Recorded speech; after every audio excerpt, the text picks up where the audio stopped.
Halo teman-teman, ketemu lagi sama aku Muti. Sekarang aku di UPI, Universitas Pendidikan Indonesia, di FPTK ya Teh, Fakultas Pendidikan Teknologi dan Kejuruan. Sama salah satu narasumber yang akan sharing dengan kita tentang perkuliahannya. Nah Teh, boleh dikenalin dulu Teh? Nama aku Tari. Aku pendidikan teknik elektro. Sekarang aku semester 6 ngambil konsentrasi telekomunikasi. Oke, nah Teteh ngambil konsentrasi, nanti kita bahas tentang konsentrasinya ya Teh ya. Jadi kita sama Teh Tari dari jurusan Pendidikan Teknik Elektro UPI. Nah Teh mau nanya sebenarnya teknik elektro pendidikan ini belajarnya apa aja sih Teh? Kita belajarnya pasti tentang keelektronan ya. Iya. Ada fisika, kimianya sih terselip di mata kuliah material teknik elektro. Terus ada matematika, matematika teknik. Terus ada apa lagi ya? Ada mungkin kalau ke elektroniknya mungkin kayak antena juga ada, tentang gambar tekniknya juga ada, tentang instalasinya juga ada kayak gitu sih. Oke, berarti hitungan juga banyak ya Teh? Itu dari kita mulai masuk sampai lulus semuanya hitungan. Oke. Jadi buat teman-teman yang suka nih hitungan bisa banget gitu ya Teh? Iya, yang suka banget rumus bisa masuk elektro. Oke, praktikumnya juga banyak Teh? Praktikumnya juga banyak dari mulai semester 2 sampai semester 7-an praktikumnya. Nah terus Teh, ngomong-ngomong tentang konsentrasi nih Teh yang tadi ya, sebenarnya ada konsentrasi apa aja sih Teh? Di PTE itu ada 3, ada telekomunikasi, ada elektronika industri, sama ada teknik tenaga elektrik. Boleh dijelasin Teh masing-masingnya? Jadi untuk telekomunikasi itu dia bergelutnya di dunia jaringan, di tentang komunikasi. Terus kalau buat Elin sendiri dia harus lemah tentang otomasi, robotika kayak gitu. Kalau untuk tenaga teknik elektrik itu mereka harus kuat, kayak misal khususnya ya ke PLN gitu kayak gitu. Oke, gitu. Berarti itu bisa milihnya di semester berapa Teh? Itu kalau untuk PTE di semester 4. Semester 4 udah bisa milih ya. Oke. Nah terus Teh, mata kuliahnya yang jadi favorit Teh apa? Kalau mata kuliah yang jadi favorit aku sih yang berbau ke elektron itu pasti jadi favorit sih. Iya. Misalnya Teh? Misalnya rangkaian elektrik. Itu rangkaian elektrik itu sebenarnya dari dulu legend banget. Tapi banyak orang yang nggak suka dan saya salah satunya itu favorit sih. Kenapa jadi legend tuh? Kenapa jadi legend? Soalnya dulu ada salah satu dosen legend banget. Jadi yang lulusnya tuh cuma satu orang dari gitu? satu kelas. Iya. Cuman kalau untuk sekarang alhamdulillah nggak kayak gitu. Oke. Jadi butuh effort lebih gitu Iya, mungkinnya di mata untuk kuliah mata ini kuliah ya. itu. Jadi yang terus dosen favorit Teteh siapa Teh? Dosen favorit aku sih banyak ya. Oke. Cuman untuk sekarang mungkin kalau disebut favorit semuanya favorit suka. Tapi ada dosen yang jadi panutan. Oke. Salah satunya itu Pak Ade Gafar ya. Beliau itu sekarang jadi petinggi di Pascasarjana. Jadi beliau itu sangat menginspirasi dengan paper-papernya yang udah internasional. Terus cara mengajarnya juga, ngerti juga sih, baik banget orangnya. Jadi menjadi panutan gitu ya Teh? Iya. Nah terus Teh mau nanya lagi tentang, ada nggak sih Teh stigma atau stereotype tentang jurusan ini?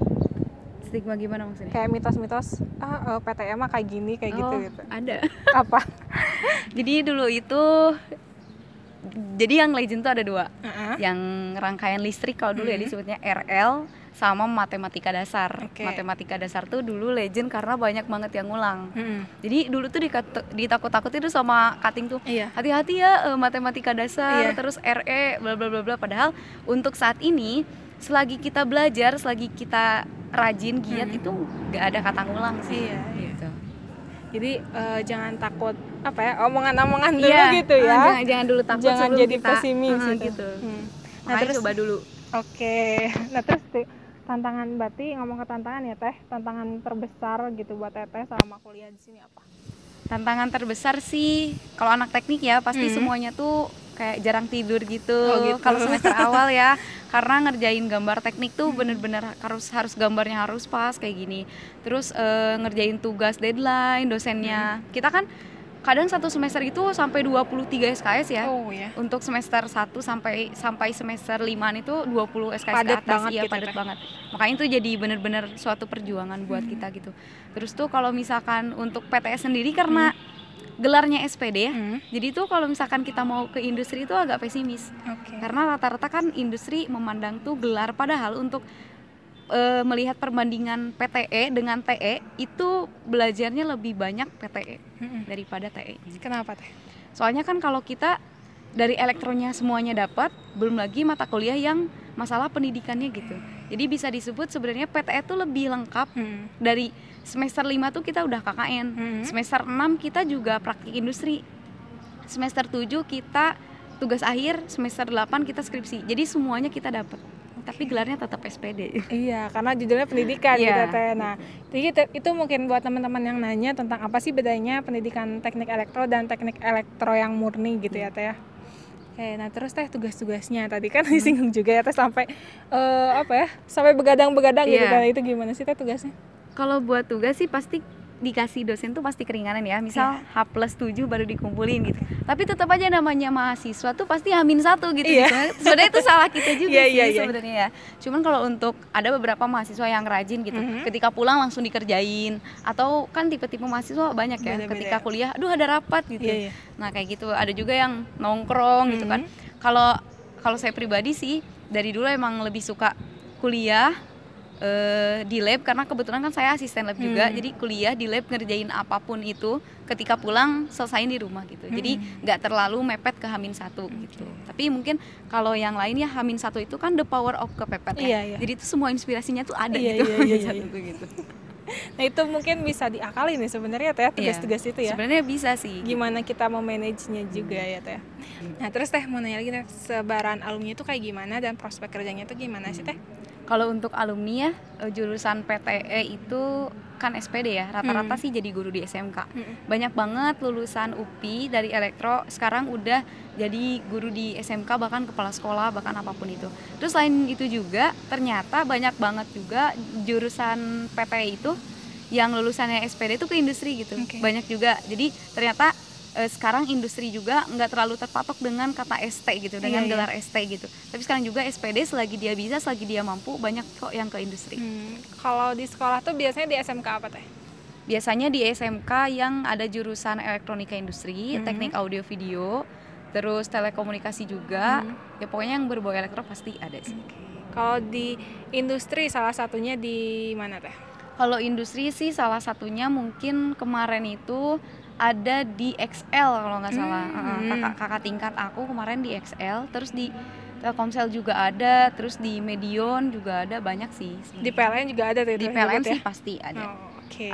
Kalau PLN SPD jarang sih, bahkan nggak ada. Gitu. Iya. Jadi sebarannya setiap perusahaan pun punya kriteria masing-masing kali ya gitu. Nah terus saya mau nanya lagi nih tentang tips and trick Teteh nih buat teman-teman maba-maba gitu yang baru masuk biar bisa survive gitu Teh, gimana? Buat mahasiswa baru jangan takut sama dosen, jangan takut sama asisten dosennya, deketin mereka gitu selagi mungkin punya waktu luang, ngobrol bareng, diskusi bareng, karena kalau misalkan udah deket sama dosennya, udah deket sama asistennya, ilmu yang kamu mau pasti didapat juga. Terus kalau buat tugas boleh sih ngerjain H-1, tapi lebih baik jangan dikerjain H-1. Karena ya lebih baik nanti lebih baik santai biar nanti gitu ya. H-1 tuh bisa belajar untuk kedepannya, untuk bab selanjutnya gitu, daripada H-1 ngerjain tugas kita stuck di situ. Iya gitu. Betul. Karena udah dekat ke deadline juga jadi jadinya mau belajar bab selanjutnya jadi keburu deadline-nya ini. Benar-benar. Nah terus Teh, rencana dan harapan Teteh ke depannya gimana Teh? Rencana aku sih ya, aku pengen lulus dari sini, pengen terbang, pengen ke Jepang S2. Amin. Pengen elektro juga sama, nggak tahu cinta ini sama elektro. Pengen elektro juga, mungkin kalau misal nggak dikasih kesempatan ke Jepang, mungkin S2 di sini tetap, tapi harus ngambil pendidikan, pengen jadi kepala sekolah sih. Amin, semoga rencana dan harapan Teteh terwujud ya Teh. Amin. Terima kasih banyak Teteh sudah sharing dengan kita. Terima kasih juga teman-teman sudah menonton, semoga bermanfaat. Sampai jumpa lagi. Bye.